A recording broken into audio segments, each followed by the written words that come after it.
Hello students, welcome to my channel. Now we start with the numericals of the chapter number 12.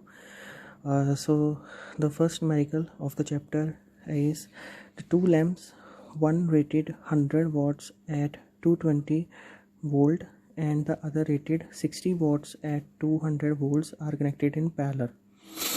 Now there are the two lamps.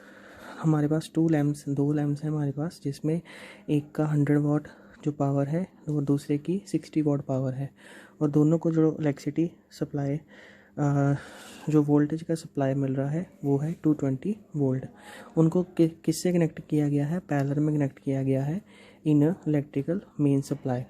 ठीक है, तो parallel में connect किया गया। सबसे पहले हम इनकी जो पावर निकालेंगे, तो हमारे पास पावर का फार्मूला क्या होता है? P = V × I।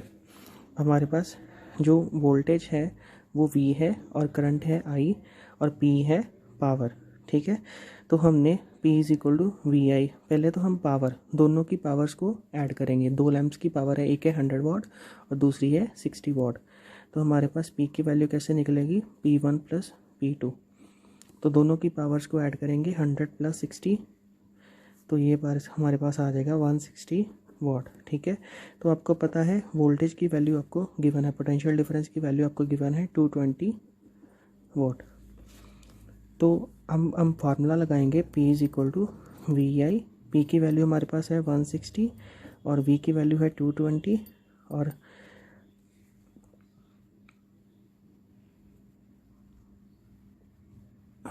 तो ऐसे ही हम ये फार्मूला अप्लाई करेंगे।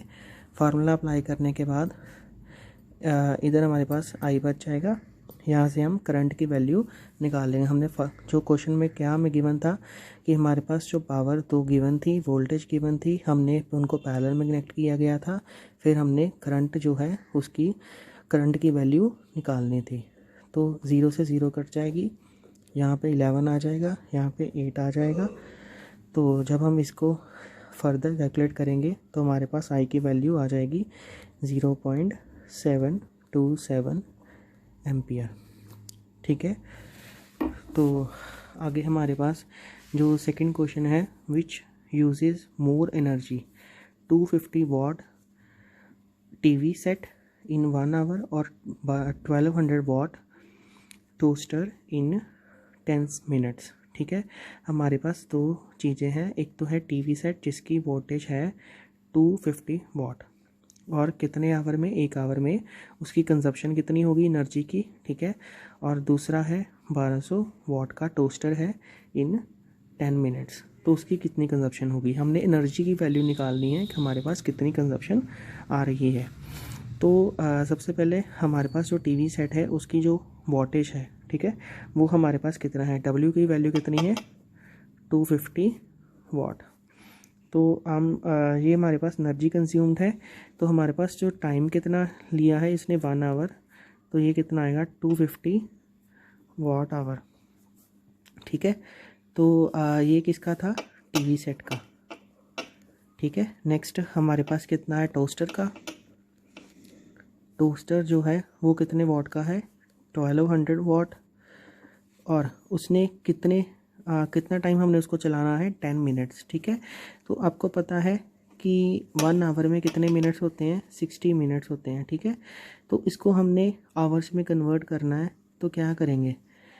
तो इसको हमारे पास कितने मिनट्स हैं? 10 मिनट्स हैं, तो हम इसको लिख देंगे 1/6।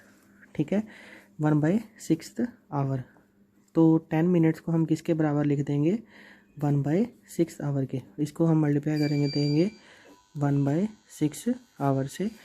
तो कैलकुलेट करेंगे 6 × 1 = 6, 6 × 2 = 12, 0। तो ये आ जाएगा 200 वाट आवर। अब आप देखिए कि जो टोस्टर है उसकी जो वॉटेज की वैल्यू है वो है, एनर्जी कंज्यूम्ड कितनी की है उसने? 200 वाट आवर, और उसने कितनी कंज्यूम की है? 250। तो यहीं से हमें पता लग रहा है कि जो हमारे पास टीवी सेट है जिसको हमने 1 घंटा चलाया है वो ज़्यादा पावर यूज़ कर रहा है as compare to the toaster. ठीक है,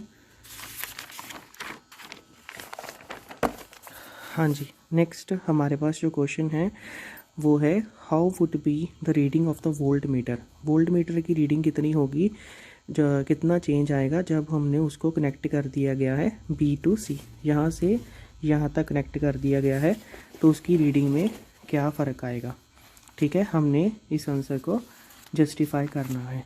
ठीक है, क्लियर है, आपको स्टेटमेंट समझ आ गई है।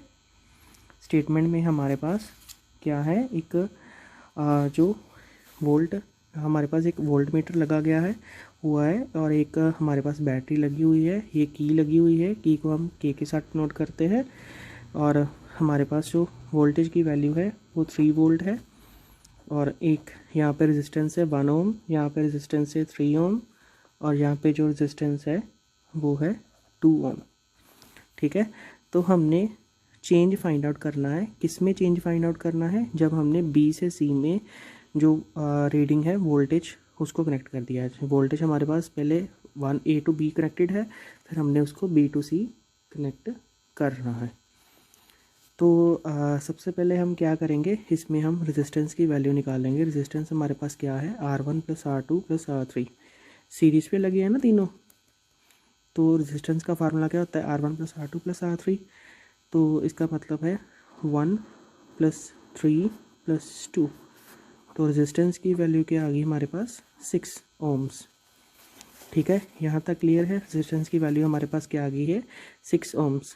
तो हमारे पास जो V की वैल्यू है वो 3 वोल्ट गिवन है, तो यहाँ से हम करंट की वैल्यू निकाल लेंगे।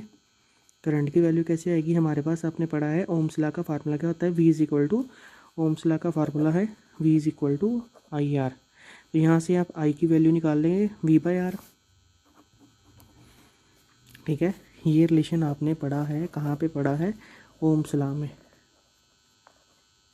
ठीक है, तो ये आपका सीरीज़ का फार्मूला है रेजिस्टेंस का। तो इसमें देखिए सबसे पहले हमारे पास जो V की वैल्यू है वो है 3, और जो रेजिस्टेंस की वैल्यू है वो है 6।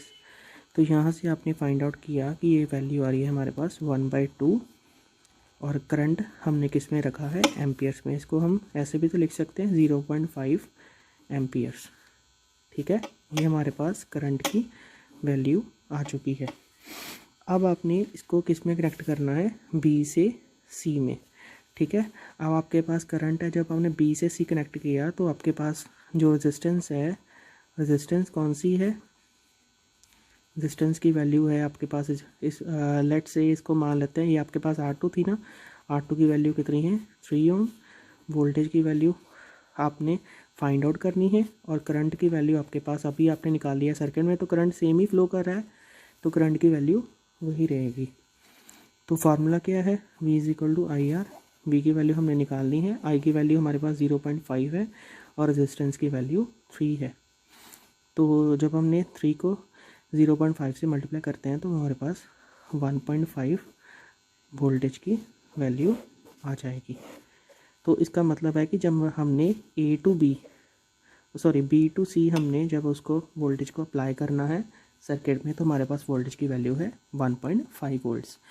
ये आपने जब फार्मूला किया था सीरीज़ वाला, तब जो वोल्टेज है वो रेजिस्टेंस के अकॉर्डिंग वेरी करती है, जितना रेजिस्टेंस ज़्यादा होगा उसके अकॉर्डिंग जो है वोल्टेज की वैल्यू आएगी। ठीक है, यहाँ